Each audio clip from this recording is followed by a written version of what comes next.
अस्सलामुअलैकुम दोस्तों, आज की वीडियो के अंदर हम पढ़ेंगे कि एक्टिव वॉइस पैसिव वॉइस क्या हैं। दोस्तों, क्या आप लोगों को मालूम है कि आज की वीडियो के अंदर मैं आप लोगों को सिखाऊंगा एक्टिव वॉइस और पैसिव वॉइस। वो भी आप लोग सिर्फ इस वीडियो को कंप्लीट देख लेंगे तो उम्मीद है कि आप लोग इसके बाद कभी भी एक्टिव वॉइस बनाना नहीं भूलेंगे। और ये बहुत ही ज़्यादा आसान मेथड है और इसके अंदर हम बात करने वाले हैं कुछ रूल्स की, जिनसे हम एक्टिव वॉइस को पैसिव वॉइस में चेंज कर सकते हैं। तो सबसे पहले आप लोगों को ये तो पता है कि यहाँ पर मैं हेडिंग डाल देता हूँ कि एक्टिव वॉइस पैसिव वॉइस।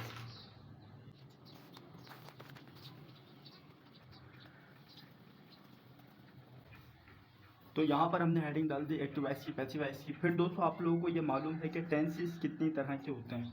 एक होता है पास्ट, प्रेजेंट, फ्यूचर। ये तीन तरह के टेंस होते हैं। पास्ट होता है, प्रेजेंट होता है और फ्यूचर होता है। तो अगर हम यहाँ पर बात कर लेते हैं कि ठीक है, यहाँ पर ये सेंटेंस होते हैं और इसके अंदर से कौन कौन से सेंटेंस ऐसे हैं, कौन से 8 सेंटेंस ऐसे हैं जिनके एक्टिव वॉइस पैसिव वॉइस बनते हैं, जिनके पैसिव वॉइस बनते हैं। तो अब हम यहाँ पर बात कर लेते हैं कि अगर हम यहाँ पर लिख देते हैं इंडेफिनेट, ठीक है, और कंटिन्यूस, परफेक्ट और परफेक्ट कंटिन्यूस। दोस्तों, अब आप लोग यहाँ पर देख सकते हैं कि present indefinite, past indefinite, future indefinite, ये तीनों सेंटेंस ऐसे हैं जिनके पैसिव वॉइस बनते हैं। कंटिन्यूस का पास्ट बनता है, प्रेजेंट बनता है, बट फ्यूचर नहीं बनता। इसी तरह परफेक्ट के सारे बनते हैं और परफेक्ट कंटिन्यूस का कोई सा भी नहीं बनता। अब हम यहाँ पर एक चीज़ और समझ लेते हैं कि यहाँ पर मैं आप लोगों को कुछ रूल्स बताने वाला हूँ, जिन रूल्स से एक्टिव वॉइस को पैसिव वॉइस के अंदर कन्वर्ट किया जाता है। सबसे पहला जो है रूल वो ये है, सबसे पहला जो रूल है वो ये है कि ऑब्जेक्ट को सब्जेक्ट की जगह पर चेंज किया जाएगा। मतलब ऑब्जेक्ट जो लास्ट में होता है उसे पहले लेकर आ जाएंगे। उसके बाद दूसरा रूल क्या है, चेंजेस होंगी। ठीक है, थोड़ी बहुत चेंजेस वो हम बात कर लेंगे कि कौन कौन सी चेंजेस होती हैं। नंबर 3 के ऊपर वर्ब की थर्ड फॉर्म आनी है और बाय। ठीक है, मैं यहाँ लिख देता हूँ चेंज। जितने भी फॉर्म्स होंगी 1 और 2 हो, ठीक है, आईएनजी फॉर्म हो, वो सारी थर्ड के अंदर चेंज होंगी। उसके बाद चौथे पर क्या होगा, सब्जेक्ट आ जाएगा ऑब्जेक्ट की जगह पर।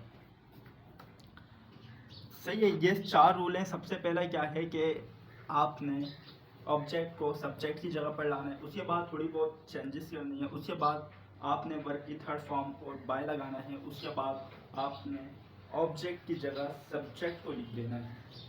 बहरहाल हम एग्जाम्पल के साथ शुरू करेंगे और देखते हैं कि अच्छा, अब यहाँ पर जो चेंजेस होंगी ना, कुछ चेंजेस जो हैं वो हम यहाँ पर बात कर लेते हैं कि ऐसी कौन कौन सी चेंजेस हैं। सबसे पहले आपको यहाँ पर देखना होता है, अगर वर्ब की फर्स्ट फॉर्म हो और डू हो या डज हो। सही है, अगर वर्ब की फर्स्ट फॉर्म हो, डू या डज हो, तो यह होगा इज एम आर। तो यह इज एम आर के अंदर चेंज होगा। अगर होगा हैज, हैव, ठीक है, या हैड, तो यहाँ पर सिंपल, यहाँ पर अगर हैज़ होगा तो हैज़ बीन आ जाएगा, हैड होगा तो हैड बीन आ जाएगा, और अगर हैव होगा तो हैव के साथ बीन आ जाएगा। ठीक है, हैज़, हैव या हैड होगा तो उसके साथ बीन का इजाफा होगा। अगर विल होगा, अगर सिर्फ विल होगा तो यहाँ पर आप लगाओगे विल बी। अगर डिड होगा तो आप यहाँ पर लगाओगे वाज या वर। अगर आईएनजी फॉर्म होगी तो आपने यहाँ पर बीइंग लगाना है। बस ये कुछ रूल्स हैं, 5 रूल्स हैं कि आपने इनको चेंज करना है, तो उसके बाद आपके जो एक्टिव हैं पैसिव के अंदर चेंज हो जाएंगे। अब मैं यहाँ पर कुछ एग्जाम्पल करके दिखाता हूँ जिनकी मदद से हम समझ सकते हैं। फॉर एग्जाम्पल मैं यहाँ लिखता हूँ आई ईट एप्पल।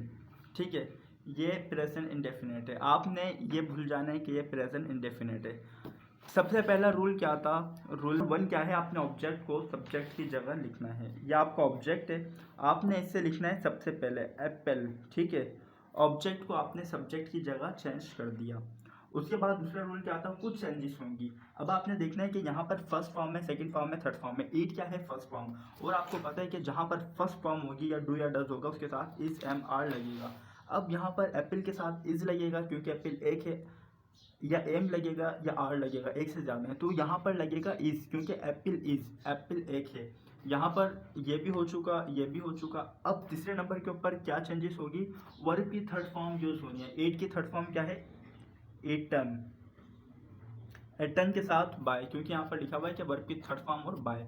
उसके बाद चौथा क्या है कि सब्जेक्ट जो है आपने उसे ऑब्जेक्ट की जगह पर लिखना है। बाय के बाद सब्जेक्ट बचा है, सब्जेक्ट आई के बजाय क्या होगा, मी।